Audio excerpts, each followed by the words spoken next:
on Shark Tank. They make customizable slide sandals, like the ones that you guys all wear. He's partnered with DJ Khaled, Isaiah Thomas. He's got licensing deals with the MLB and a lot of college teams and the NBA. And did you just get the NFL? No, NHL. NHL. All kinds of deals, right? And he's sold in everything from bookstores to online. And you can see him in like the Garden Pro Shop. So like when you go to Celtics games, if you go into the Garden Pro Shop, you'll see iSlide there. Okay. Lindsay Tia owns 2 brands, right? One, she has a brick and mortar. Hey guys. Hi. Oh, sorry. Yeah, I just roll right into it. She has a brick and mortar like clothing boutique, but then she also launched a product called Bravery Band. And Bravery Band is like a cuff bracelet, and it's meant for people to be able to either rock their bravery and tell their brave story, or to be gifted to somebody else.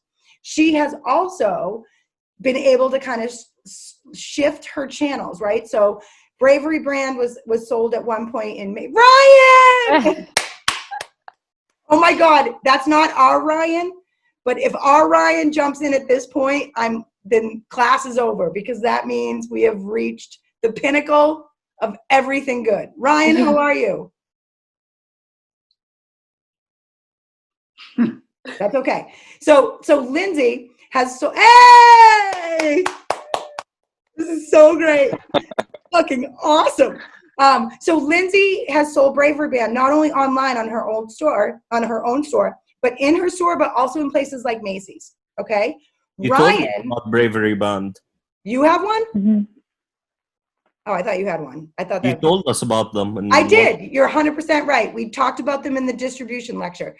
100%. Ryan, you guys will like this. Ryan is the founder of Ohza, the first mimosa in a can. I love it. I could use one right now. Well, we broke the rules a little. This is a freshman class. Some of them are in not America, so they can drink, and I poured my wine. I'm legal, Professor. I'm legal. I'm legal. Okay. All right. Good. So, thank you. All right. So, all 3 of these guys have products, right? That they've had to price based on what it costs to make.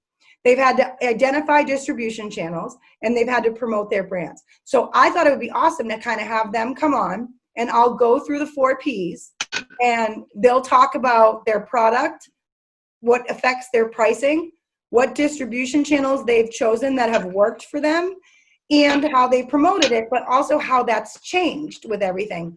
You know, Justin, Lindsay, and Ryan, we had a very somber pricing lecture. The pricing lecture we had before we left for spring break was of my company as it was before we left for spring break, which was thriving, and we had all these, clients. And when we did the pricing strategy after, and they had to do the math on my, fixed costs and my, what was coming in on revenue, they were able to kind of visualize from a service perspective, that was what that was like. But it's also affected the 3 of you. Justin in a big way, Ryan only one of his product lines, and Lindsay's actually skyrocketed her sales because she's found a new channel. So I thought this would be the great time to do that. Is that cool?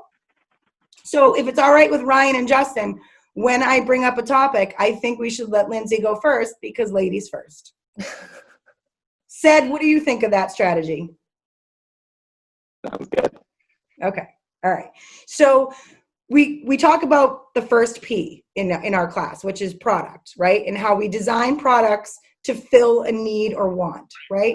So Lindsay, why don't we talk, we'll open with you. Why don't we talk about the Q, which is your boutique, and then also talk about Bravery Band and how you came up with both of them. So tell us about both of those products and how you came up with them.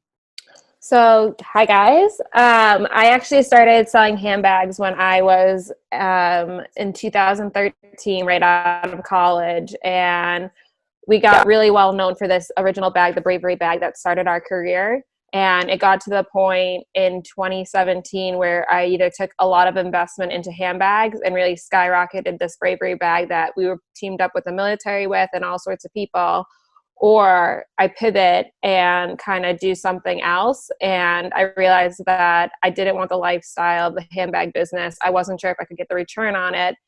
And I was ready to do something else, which came about, which was the Q, a women's boutique in Boston. And we started that, and it immediately took off. We had no shopping in our community in Dorchester, Boston, or Quincy. So immediately we were successful. And then everyone kept asking when we were going to bring the Bravery bag back. And I knew it was supposed to be something else, but it wasn't going to be just handbags. It was going to be something a man or a woman could use. And that's when it was the Bravery bands that a month into launching them got picked up by Macy's right away. So it was a very quick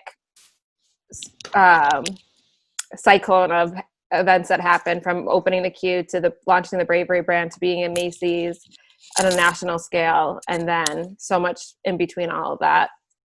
And what, so if we're talking about filling a need, right? When you opened the Q in Dorchester, how did that fill a need? Because there was nothing else around it, right? We have literally no shopping in Dorchester, Quincy, Milton, Braintree. I think Marshall's is pretty much the only spot in the South Shore Plaza. So we kind of had that niche market for the trendy professional that wanted to spend money on quality goods, but under $100. Perfect. And Bravery band. Yes. We can either say Bravery brand or band. You can talk about the individual product or the whole product mix, but that fills a need too, because it's not just a bracelet. It's not just a bracelet. It was more not about the physical product itself. It was more about the stories and the movement that was behind it, which was teaming up with different nonprofits locally and nationally to give back and kind of use it as the adult teddy bear to give you that little reminder of what it means to be brave, and that there's so many more powerful stories to help fight through your bravery. Perfect. Love it. So then we'll go age over beauty, because Justin's my age. And so the man in the bathrobe, could you please tell us about your product and what need that filled? Yes. Here, very comfy today. So I don't know, it wasn't like a crazy, like, have to have need, like a doctor or dentist, but like, it was kind of more of like a cool trend that I saw that was happening for like 20 years. And everyone's always worn slides like for a long time, but no one really did it custom. So in order to be able to kind of showcase who you are, and our whole motto of stand in what you stand for, you can actually put anything that you want on the slide. So a lot of the big companies did quality slides, but nobody did custom. And then, so if we kind of said, if we can come out with a custom slide that's the most comfortable around, you can make one and have it in a week, then we would be able to create a little bit of a niche for who we were in the country. So, and who was your target audience when you designed these slides originally? Originally, it was just like a one-off. So like anyone that just wanted to buy, like put their dog or their cat or like or their tattoo or whatever they want on their slides, they could do. But then it turned into like teams. So like teams are probably our biggest customers. So now you have all these teams that have like all the custom sweats and jerseys and hats and everything. And so now they can put their team logo on their slides, and like we add their name and number too. I love it. I love it. And then rounding it off, the man who invented brunch drinks on the go, that Lindsay is now going to, like, I'm surprised. Yeah, I know. I'm ready to put them in the store. Love I'm it. surprised he hasn't texted me yet. Tell me how you came up with mimosa in a can. Yeah, so we started last year in June, so we're approaching a year. But the whole idea came from some friends of mine trying to mix some mimosas on a boat off the Cape, and we're spilling. And I thought, hey, maybe there's a pre-made one out there that we could get for next time. And turned out there really wasn't one. So I have no beverage background, but I thought maybe I could make one. And so that was about 3 years ago. Didn't think anything of it, but kind of circled back a couple of years later in like summer of 2018, and there's all these canned cocktails out there. There's a dozen Moscow Mules in a can. There's a dozen gin and tonics in a can. And I was surprised that there was actually a mimosa out there, but there was just one. It was 400 calories, 50 grams of sugar. And I was just surprised that given how popular it was, that was the only one. And so that was kind of the initial piece to it. But the more interesting piece to me was that it kind of seemed like for people outside of beer, there's two options, and it was either go with something that's health conscious, like a hard seltzer that's, no sugar, 100 calories, but really not any flavor to it, or get something that is really flavorful, like more traditional malt beverages, like a Mike's Hard Lemonade, or more traditional canned cocktails that are just like making your own. But problems with those are, they're 40 grams of sugar. The cocktails are 10% alcohol by volume. They're not really transparent. They don't tell you what's in it. And so I was mostly interested in figuring out a way of making something that was more similar to hard seltzer calorie count, but with much more flavor. So the mimosa seemed like a good vessel to do that with. So it's kind of more in line with the hard seltzer calorie count, but a third of the can is filled with orange juice. So you get much more flavor. So that was kind of the premise for it and how it came about. But so you guys can see, right? We always talk about how it's filling a need. Sometimes those needs aren't necessarily like vital needs, like water or food. Sometimes they're filling something different, right? ISlide is filling people's need to express themselves.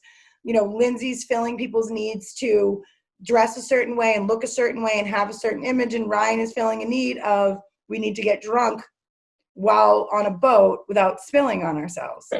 And don't act like we don't all have that need. Justin, I bet you have that need at times. Every day. Yeah.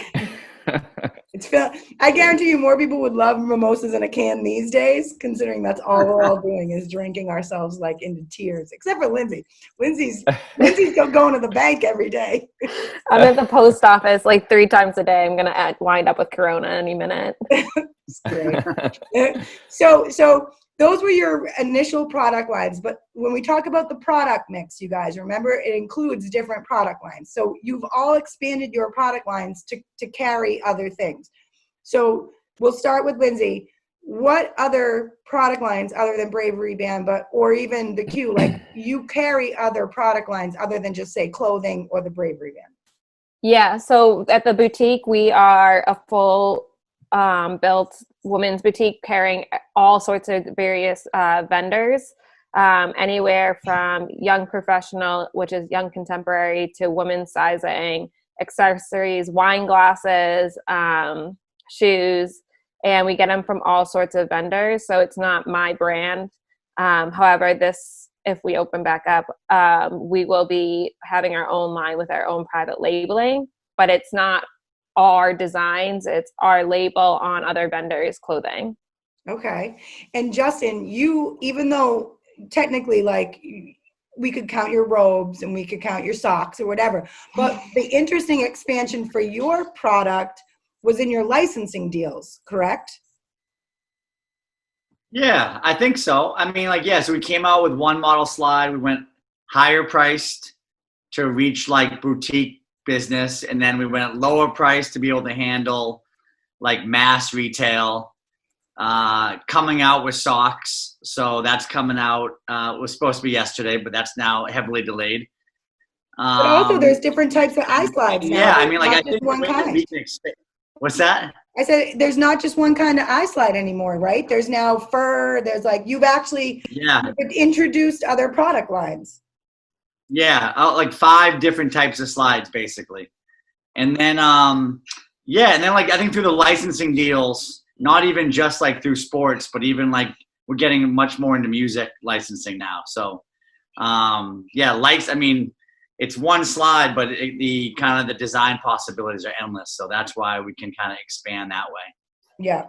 And Ryan, you have moved, even though you haven't been able to because you moved it right before but you've introduced a different product other than just the mimosa in a can. And if you guys are ready for this, what is the other product that you have come out with, Ryan? So we've got a couple things. So we, right before this, which is poor timing, we launched kegs of our classic mimosa. So the whole point was that it's the cans are very skewed toward retailers and liquor stores and grocery stores, but it's hard to sell a canned cocktail to bars and restaurants. But a lot of them loved the taste, loved how fast it was and fun. So they said, if you put it on draft, we'd like to do that. So we launched kegs. That's an exciting piece to really kind of expand our distribution, even though it's the same liquid. And then we'll have 2 new flavors in a couple weeks. Awesome.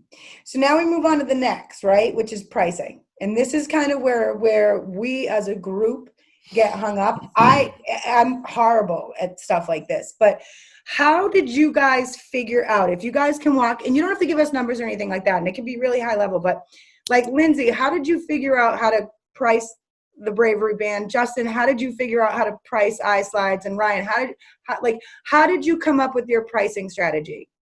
And we'll start with Lindsay because it's ladies first. I think it's pretty straight across the board. And I learned a lot when I started with handbags.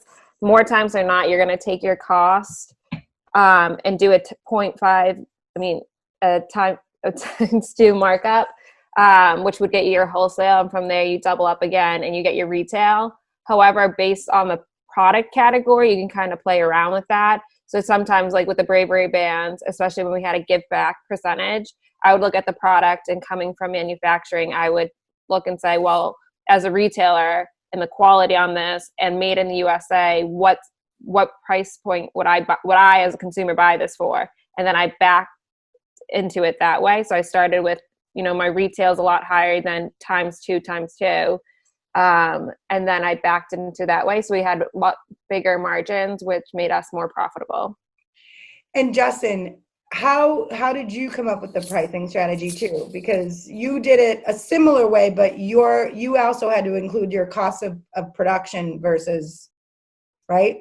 Yeah, we didn't know the production cost yet as we were kind of building it. We know that we wanted to do retail, and we knew we wanted to be a little bit higher than normal because you can always come down in price. You just can't, it's much harder to go up. So we wanted to start off a little bit higher and to see if it worked. And if it did, then we would just keep it. And then, like Lindsay said, you could back that into, retailers want mostly between like 45 and 55% margin. So you got to cut, right? I always tell them that retailers and distributors and sometimes people take a cut. So you worked their cut into that.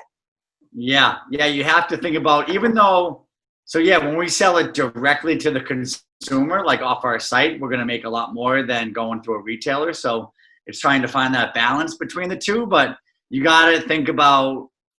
always got to think about that there will be a retailer at some point in your costs. You can't just only think about direct to consumer. So at least, some businesses you've seen have done well with doing it, but it's like very rare that like a company can be sustainable direct to consumer for years. Yeah. But it's funny. So you two kind of launched direct to consumer, but Ryan, you introduced shipping later. You actually sold directly to liquor stores first. That was your first goal, right? Yeah, so with liquor especially, it's very store driven. So most people buy liquor immediately, not to mention up until recently, it was next to impossible to buy liquor online.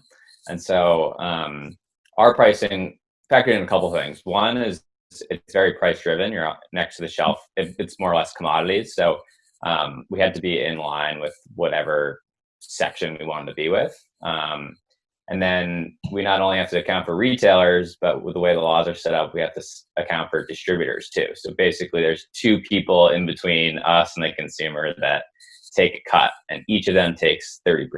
So we sell it to distributors who sell it to retailers, and then they sell it to consumers. And in each step, they want to take 30%. And so for me, in terms of pricing it, one was how much was it costing us? But for us, just because we were so small and the key of this business is really volume, it was what price do we need to be at to get someone to buy the product versus what makes us the most money. So for us, it was simple we sell them in 4 packs, and if it's in a store, it's got to be at $10 or less. At the initial stages, we weren't making any money on the product. But as you build out your cost and production, we're able to take cost out to make the margin that we need. So at first it was, we're making no money on it, but it's priced right. With knowing that assuming you get to a certain size that you can shave a lot of the cost off and make the money that you need to. My thought was that if each production run and you do larger amounts, and then the direct to consumer piece, which we just started like last week, has been great in the quarantine days here. But I actually charge a bit more through direct just because it's expensive to ship the product. We can kind of tailor our social media ads, and it's people are just looking at the individual product, and you can tell more of a story about it, and it's less reliant on price. So that's kind of how we've figured out our pricing. It's ever changing though. And so it's interesting because I haven't worked with you and Lindsay and a lot on like production, but I know with Justin, you're always looking at ways to reduce the cost, right? And remember, you guys, when we worked through the absolute abysmal state of my company right now, we're always looking at ways that we can I'm just honest with them. They know what's going on, right? We're always looking for ways to reduce costs, right? And so some of the ways that you can reduce costs, we talk about fixed costs and variable costs. Justin, how often do you look at how the slides are made and figure out ways to reduce the costs, especially in times like now? Right. Yeah. I mean, I think that we're looking at every day, like in our like daily expenses, we're looking at them at probably every hour. So, the actual slide of the cost, we really sit down with the factory owners and we're usually with them in person once a year, maybe twice, but Skype, a few times a month. So we're, can't negotiate all year long, but like when you do, you got to kind of just figure out what, probably a few times a year we're looking at cost. And then for the business, it's all the time. I mean, like now we're looking at costs at least a few times a day on how to like cut costs. Right. But, and also, even before this, you did anyways by bringing printing in-house or by looking at molds and things like that, right? You're constantly maybe not every quarter, but every so often you're looking at the production costs, what it costs to make, and trying to figure out if there's a way to reduce those costs and increase your profit margin, right? Yeah, it's not even just like, it's also about the easeability too. Like it might cost us a little bit more to do what we're doing, but it's so easy and it's better for customer service. So if we're going to lose, a few cents or maybe even a little bit more on each order, than to have to deal with somebody else printing our product or or have it done overseas, like we're going to save thousands upon thousands in like returns or like customer service issues. So you kind of always got to look at both elements of it too. And that's the other thing. No, go ahead. No, go ahead. I was gonna say the other thing too, especially like times like these, are that if you can make a product more profitable by doing more volume, that's great. But if you have to put all of your money into inventory, then you could lose your business quick. So the cash is king. So if you can do smaller in production runs of things just to like get through where you need to be, even if you're making less money on it, you have more cash on hand, especially for us with beverages where it's a perishable item. So after a certain point, if it doesn't get sold, you have to throw it out. So for us, it's always a balance of like, how much can we produce to get our costs down, but what is the amount that we can be comfortable holding if something goes wrong, or like we have to hold inventory for longer than we need to, so we have enough cash on hand to pay other expenses. Right. And now, Lindsay, how do you approach pricing? Because the Bravery Band is one thing. You know what it costs to make it. You know what it costs, whatever. But when you're going to different distributors and taking their clothes and then reselling them, how do you know how to price it? So more times than not, a lot of the vendors we have, because they're bigger brands, they have MSRPs. So they're required for us to sell things at exactly what everyone else is selling for.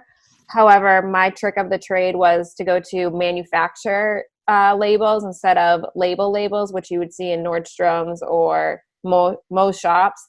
And the difference between that is the manufacturer doesn't require an MSRP and allows me to know my consumer, the quality of the good and what I think I can sell this for. And you'll see more well-known brands are 2.5 to a 3 times markup that you have to sell at. And more times than not, manufacturer brands, if it's the right quality, can be anywhere from a 3 to a 5 time markup. That's interesting. And the reason I clapped is because I hammer in these guys' heads like MSRP and all these terms. So when you used it, it was great. So let's move on to the third P of distribution, right? The place where you sell it, because you all sell your products not only direct to consumer, right? Even though Justin said that you make a ton of money if you go direct to consumer, yet all three of you with the Bravery Band, Ohza, and ISlide have chosen other distribution channels. So we'll start with Lindsay. Why did you go with Macy's to sell the Bravery Band versus, let's say, just doing it on your website? What was the benefit of doing that? So I learned a lot with the handbag company very, very quickly. And I think everyone can attest to this pretty much, that it's great to go direct to consumer, but if you really want to scale and build quick, to go the wholesale route with me selling to different boutiques, I was able to sell, 10 to 20 in a minute versus selling 1 in an hour. And you build that platform and then you focus on direct to consumer. Why we chose Macy's is, one, they approached us, so it was really quick and easy, but also it was really great street credit to open up and be like, wow, Macy's picked us up. Who's next? Hello, it's the fire department. I know, but you're not talking. We're already on their way. Give me your... Said, are you serious okay, right now? It's already en route. Oh, Cedric, put attention, bro. Okay. You know what to Get do? the shit, Cedric. Okay, then listen to me. I'm going to tell you how to help this person. Why would Okay. Hello, it's the fire department. I know, What can but you you're do? not talking. We're already on their way. Give me your... He's fighting with the It's postman. already en route. Ted, are you getting arrested right now? I can't talk to you anymore. Okay. Do you know what to do? What is happening? Okay, then listen to me. I'm going to tell you how to help this person. I'm listening. Okay. Hello, it's the fire department. I know, but you're not Is talking. this actually happening right now? Yeah. Yeah. Okay, unit's already en route. Is the person who... Police is en route. Cedric, are We're you on a alright? speaker. Please. Cedric, turn off your microphone. It's rude. You're interrupting our guests today. Not very nice. I'm just hope he's all right. That didn't sound good.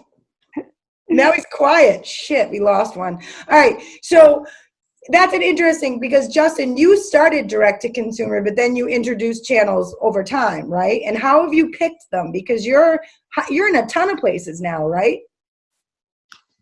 Yeah, it's hard to actually know when to, like, how to diversify.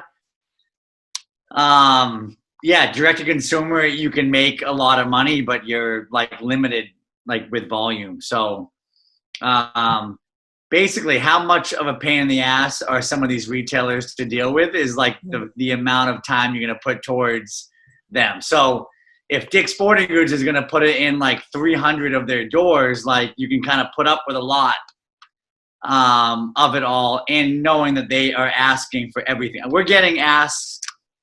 I got an email. I don't know if anyone knows the store is Eblin's, but they're like an urban streetwear store. They have like 50 stores in the Northeast. And they just sent a letter out just basically saying, hey, everybody, thanks for the call, or thanks for your business. Because of everything going on, we're going to pay you an extra 90 days. So now we just got to sit on, like, we've already made it. We've already spent the money, and now they're just going to tell us that it's going to be an extra 9 days to pay. So it's really about just trying to find a balance between what are you willing to put up with, like, wholesale wise, and at the same time, like, trying to go like direct to manage cash flow. Like, I think anyone that owns a company, that, like, the entire business is based on cash flow. So, like, that's everything. So if you can do a good enough job of managing cash flow, then you can kind of sustain a business for a while. But it's really kind of going back and forth on trying to figure out like what are your biggest risks for both of them. And Ryan, what was your strategy too? Like, was your strategy just get in as many liquor stores as possible? Like, what was your distribution strategy? Yeah, so with liquor, you gotta go state by state. Each state has different permits and licenses you have to get, and you generally have to either be your own distributor or work with wholesalers in each state. And so my strategy was work with the biggest distributors in each state that we want to go into, because they have the biggest sales forces, they have the most pull with the retailers themselves, they can get it to most places quickly. So we're in 4 states now. We're in about 950 locations. And they're all liquor stores, grocery stores, things like that. And so the key with it is just getting it in front of people. And then, so that was the main piece. And then as we sort of assist them in selling it, part of it was expanding that footprint to more bars and restaurants, which is where the kegs come in. And then the key is just making sure that the product actually sells at those places. So we do a lot of advertising, we do a ton of in-store samplings to make sure that the product actually sells, and things like that. So, Do you have any plans on going international? not yet. We've had a couple of calls from good places in Canada, but nothing at the moment. If you need a salesperson in Jordan, Ryan, I've got an ace. My family owns the biggest distribution company of alcohol in Jordan, if you want. And he's Oh, out of cool. quarantine. We might have to talk then. Okay. You're always welcome. We can enter you into the market. That'd be great. We may have to talk. I know this kid now. Are you serious? He doesn't show up for his quizzes. I'm a still Belvedere, Moe, everything. Okay. We'll talk about that at the end. So, if you guys don't mind, can we talk about for 2 seconds before we get on to the 4th P, which is the fun one of promotion, which you all have promotional strategies at work. Can we talk about supply chains? Because all of your products rely on a supply chain to get from manufacturer to you to either distributor or direct to consumer. So how does supply chain affect you positively or negatively? And we'll start with, let's start with Justin on that one, because your supply chain's longer than theirs, I think, a little bit. Yeah, probably. I mean, 4 months it takes from when we place orders to from when we get it. So we had a good call today. Everyone can appreciate this call. We got a call from our factory in Vietnam that said he's going bankrupt. Oh. So that happened today. So this is good for everybody, all 21 of you, to know how to pull an audible. Luckily, our inventory people spent way too much money and bought way too many slides over the last 3 months. So for some odd reason, they're looking like heroes right now, because we'll have enough slides to carry us through this factory change that we're going to have to make. Yeah. But yeah, like supply chain, supply is everything for us, as far as like, you can't manufacture footwear in the US to have a kind of a reasonable price point anywhere. There are some people that try to do elements of it, but nothing more than that. So we will print everything domestically in our warehouse and headquarters in Hyde Park, but we're not gonna manufacture the actual slide itself. So we now we have plenty of slides to last us like 6 months, but we now have to go and find another factory in hopefully still Vietnam, because Vietnam's been a great place to manufacture slides. So we now have to go out and go find that. And even before he went bankrupt, though, just thinking about how coronavirus and the travel ban and all of these things affected would have affected if your staff, which I guarantee you were pissed about, but now all of a sudden you're probably like, no, it's cool. But I bet when it happened, you were like, what were you thinking? What were you doing? But even just something as simple as like a travel ban or something like that can hold up your ability to get your product, which in turn holds up your ability to get them to stores, which holds up their ability to get them to customers. So how has that affected the retailers that you sell to? Are you able to tell them, or has it affected them at all? Because you're a step in the supply chain for, say, the Celtic store, right? Yeah. No, it hasn't affected any of our past us. We've been able to be all right. Overall, I think we've done a pretty good job of the supply chain model. But now you got to find a way to just find a new supplier. But I mean, anything can happen. I mean, our first couple of runs, the straps were falling off of all of our slides because the guy didn't use enough cement in the strap to the actual base of the slide. So we had to deal with that issue. And I've had people who have had footwear companies who have not put insurance on the freight from overseas to the U.S. and insane waves have knocked over the freight from when they take a boat from Asia to the U.S. and every container got tipped over into the ocean and they lost their whole business. So it's crazy how so many things can go wrong along the process. But there are you just gotta try to find. What's that? There are steps. If one small thing, it's like a chain reaction. Yeah. If one small thing affects it, it could then affect your ability to turn around. Yeah. You need every single step to be basically flawless. And it starts with the beginning. It starts with your supplier. And do you have a good relationship with them to kind of pick the right workers, to pick the right, help along the way to kind of at least start there? Because if that step one screws up, everything else is done. Doesn't matter. So yeah, it's every step is important. And yet I used Lindsay's for bravery band when I talked about your Rhode Island retailer. And we were going through well, let's say this happened. How could she do this? How your supply chain for bravery band, let's just stick with that, is shorter, right? Because you get it right from the person who makes it. And then your distribution channels at this point are just you, right? So the only thing that gets in your way is you're shipping them, correct? Yeah, exactly. And I think it really depends too what you're manufacturing. When it comes to clothing and shoes, there's a lot that goes into that process, where jewelry, they source and have the materials in-house and can do it in one shot. Especially when we do it more local, the time turnaround is super quick for us. But when I was doing handbags, it was a nightmare if all the materials didn't end up in the factory at the right time and get out the door at the same time. And if you couldn't get Bravery brand to Macy's quick enough, what would that have done to the relationship? Oh, you'd be out. That's it. Yeah. What about you, Ryan? What is your supply chain? Because you've altered yours since launching also, right? You changed a package. What did you change somebody?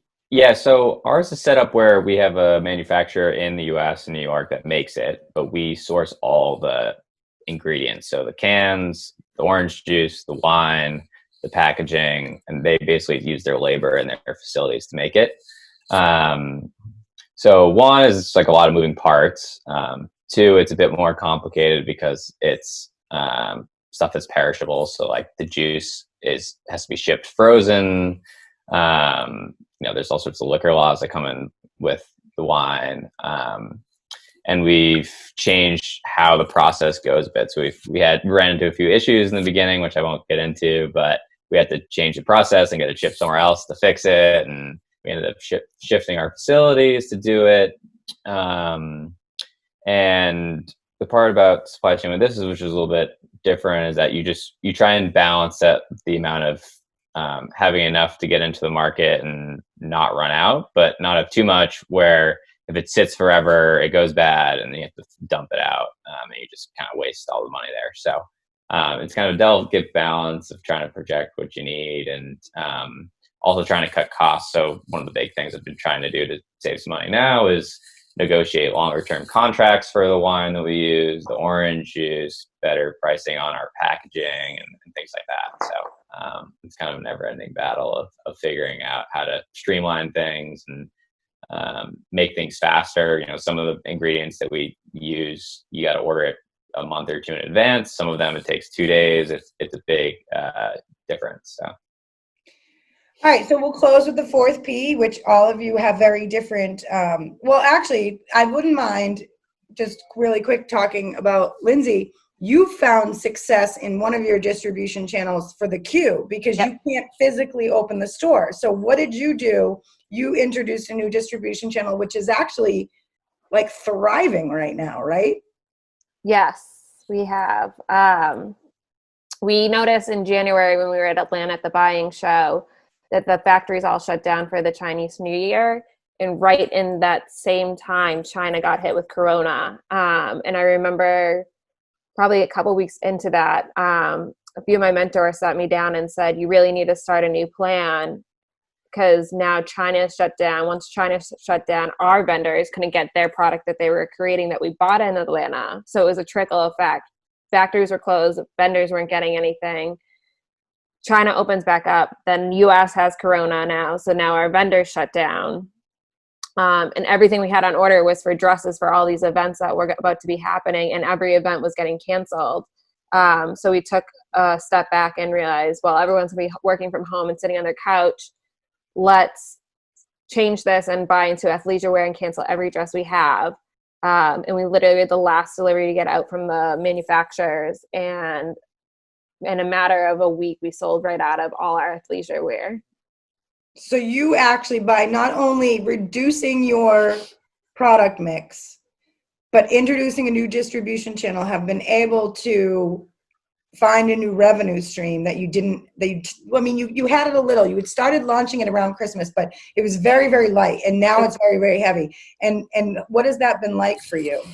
Well, I think it's pretty incredible that I was sitting on my couch making more money than I would if the store was open, because the orders were coming in from Nashville, Ohio, all over, and people were so excited about it. And I think there was a big variety of, a lot of people are sitting at home on their computers bored, and athleisure wear is one of the most trending categories right now. So we were able to capture a really good moment of everyone's home, everyone's bored, people are at athleisure wear. And we were doing double, triple what we were doing if the store was open with no overhead. Interesting. So let's talk about promotion, which is the fun part, which is they have to get through all this like pricing and distribution and stuff, but everybody wants to get into how do you promote your product? So let's start with Lindsay, because I think she has somewhere to go. So Lindsay, what has been the most effective promotional channel for you? Like what has helped you produce the most awareness, the most sales, all of that? It's easy. Instagram's our biggest traffic driver right now. Our customers communicate with us 24/7 via our Instagram stories. Anything we post automatically sells out. People message us all day asking us for virtual try-ons of how does that fit here? What is that material like? What's the measurements? So instead of putting the time into video and photography, we put the time into Instagram and working directly one-on-one with every single person messaging us. And so you have done some other light promotional strategies, but you go heavy on Instagram because it's heavy on Instagram and reaching out to our community influencers to kind of push them towards our Instagram as well. Perfect. Love it. I know you have somewhere to go, so if you need to jump off, because I know you had to pick something up, don't worry about it. I gotta go. I gotta go sew headbands. Okay. Bye, guys. Nice to meet everyone. You're the best. Thank you so much. Bye. Thank you. Justin, Thank you. you have had some interesting promotional opportunities, correct? And a lot of them have been super lucrative.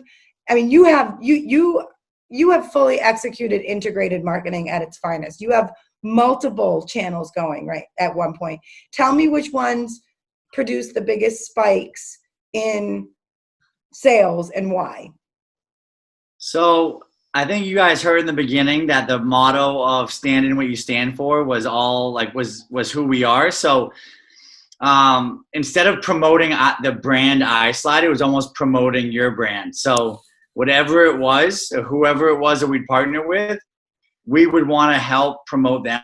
So the main logo or main graphic of our partner would be on the main part of the actual slide. So iSlide isn't a big part of the actual slide, but it didn't matter for us. So it made people want to promote it more. So we actually make everything about everybody else, and in hopes that they'll actually promote it more. So that's pretty much the reason why we're able to get so many celebrities just post. So interesting. So before we even get there, are celebrities your most effective form of promotion, do you think? By far. And how do you get them? And who's wearing them, and how do you get them? Yeah, we have artists, athletes, Name drop. bands. Kids like celebrities. Name drop some people that are wearing iSlides. Name drop. All right. DJ Khaled. We were the ones that sold all of his slides that went kind of crazy. Justin Bieber, LeBron James. I don't know. A lot of the NBA, a lot of sports teams. We just dropped some music. We just dropped Kiss and AC/DC and some 80s rock bands that were pretty cool. So like anyone that has like a very loyal following. Can you introduce me to anything, like we do, like there is like a bunch of gamers, like this one guy called Los Pollos who sold about 700 pairs in about 48 hours. Really? Because he's a gamer, and like he had like a crazy following of people that follow him. So yes, I mean, celebs are great for us, and because we're not asking them to promote like iSlide, like they're all about wanting to promote more because it's all about them. But you also had another boost in September of 2016 that I would actually like to connect you and Ryan on this one. But you actually had a boost from something that, even though it wasn't like long standing, it was a really strategic and smart promotional strategy. And what was that?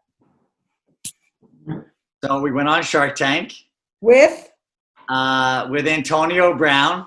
If anybody's a football fan, yeah, the Antonio Brown, who doesn't have a home right now, but what at the time was the best wide receiver in the NFL. But yeah, we went on Shark Tank. If you watched the episode, I cried, so enjoy that moment. Call that the JK crying face, actually. Yeah, shout out JK crying face. And I think that probably the craziest stat I can give all you guys is before that we had about 500 people a day coming to our website, and then after that night it went to 50,000 a day.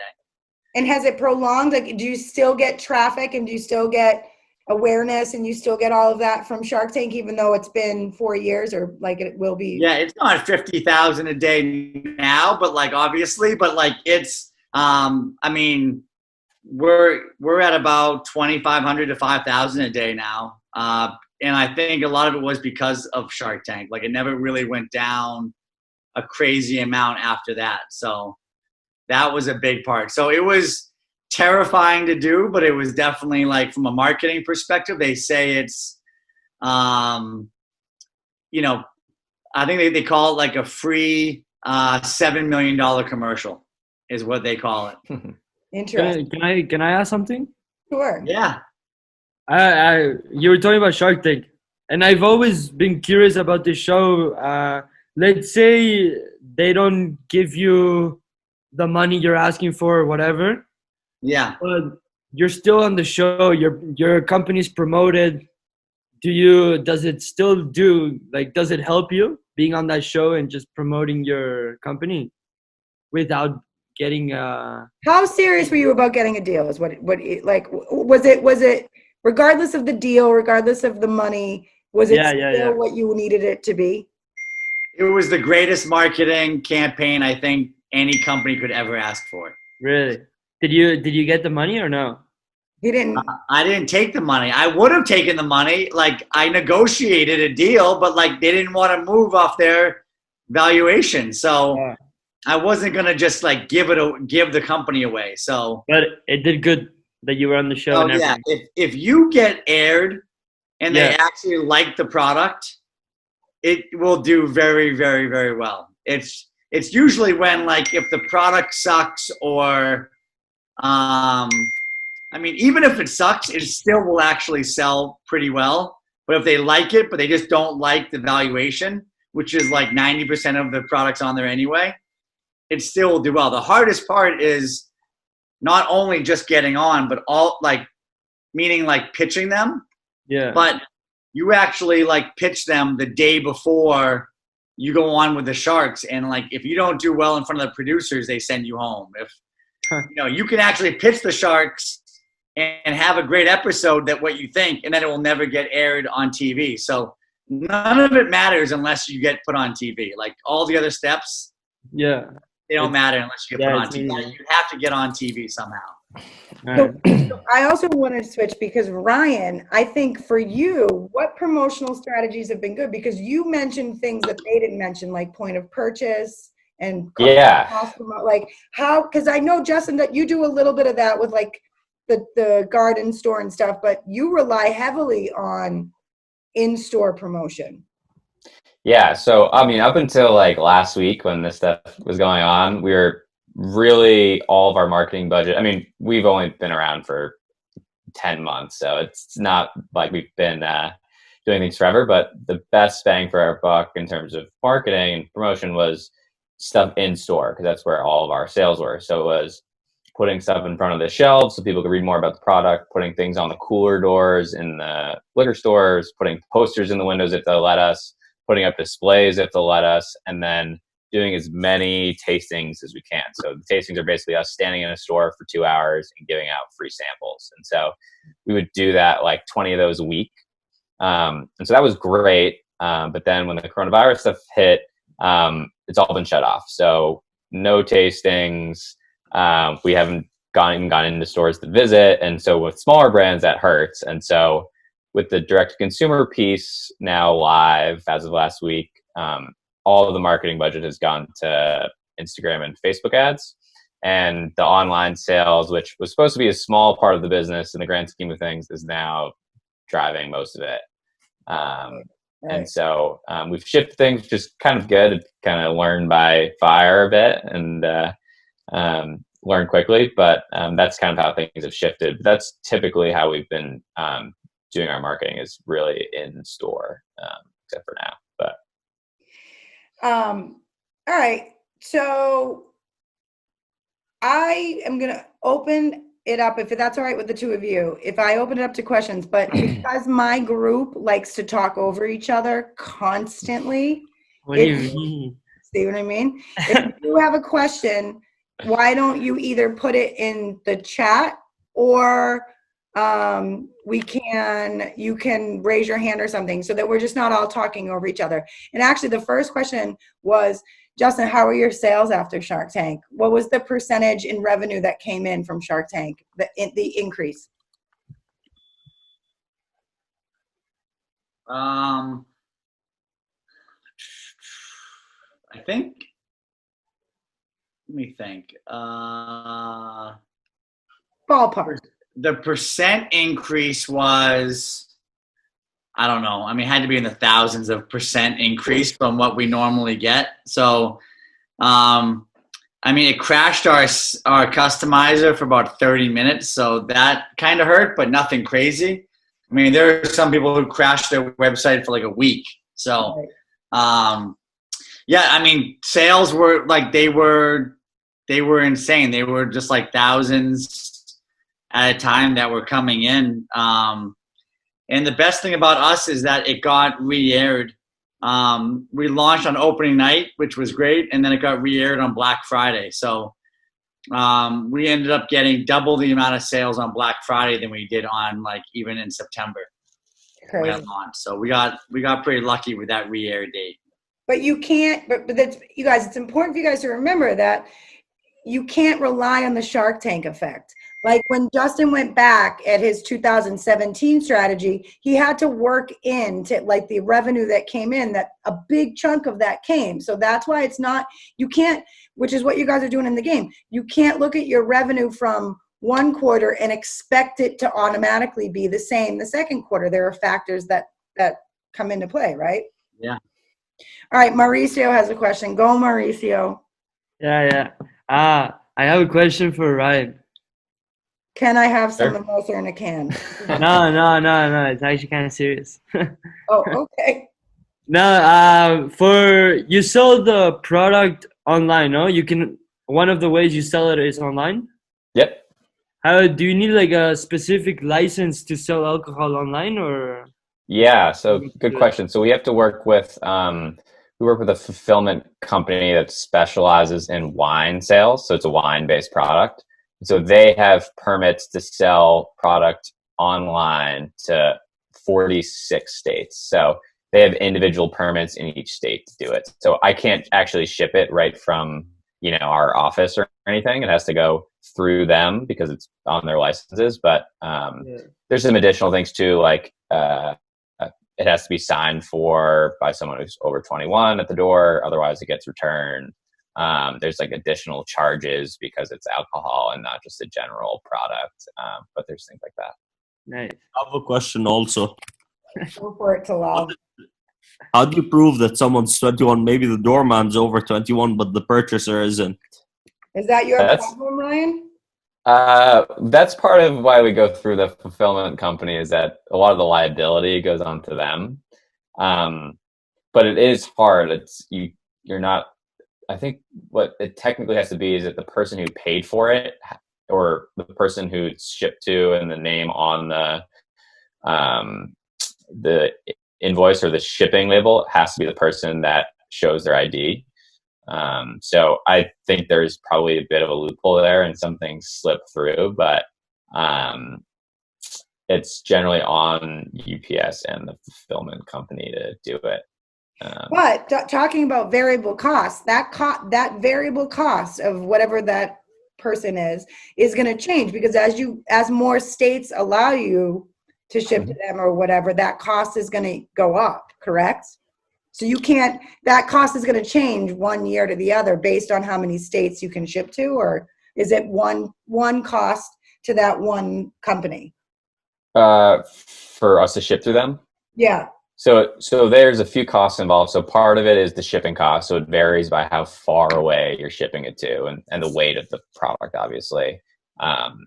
Depending on the carrier that's used, they all have a specific fee for getting a signature. So like for UPS, there's a $7 charge for just getting a 21 plus signature. So that adds cost to that as well.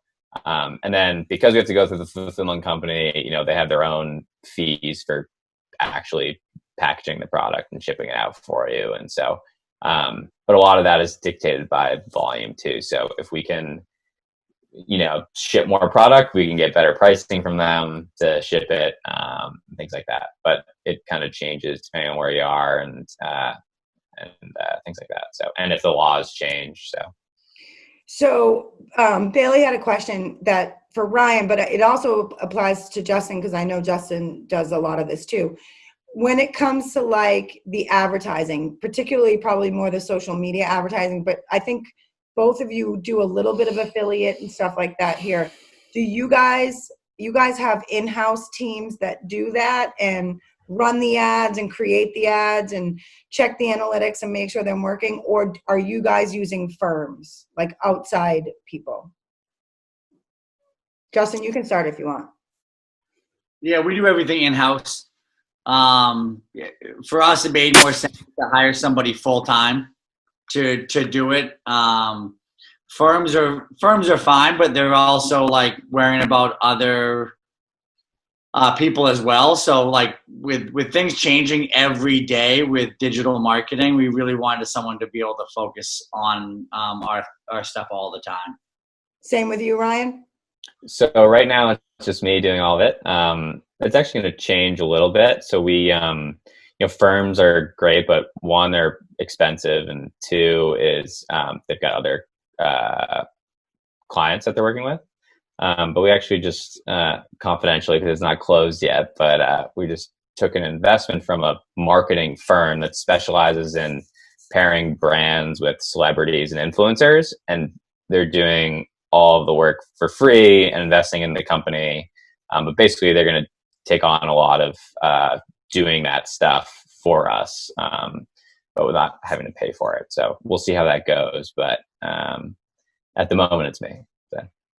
But Justin, you guys scale your strategy too, right? Like sometimes you'll put money, you like, that's kind of the beauty of social media advertising for both of you, right? Is that it doesn't have to be the same amount. You guys can scale it based on what you're promoting, what the time of year, like what's going on and all of that stuff.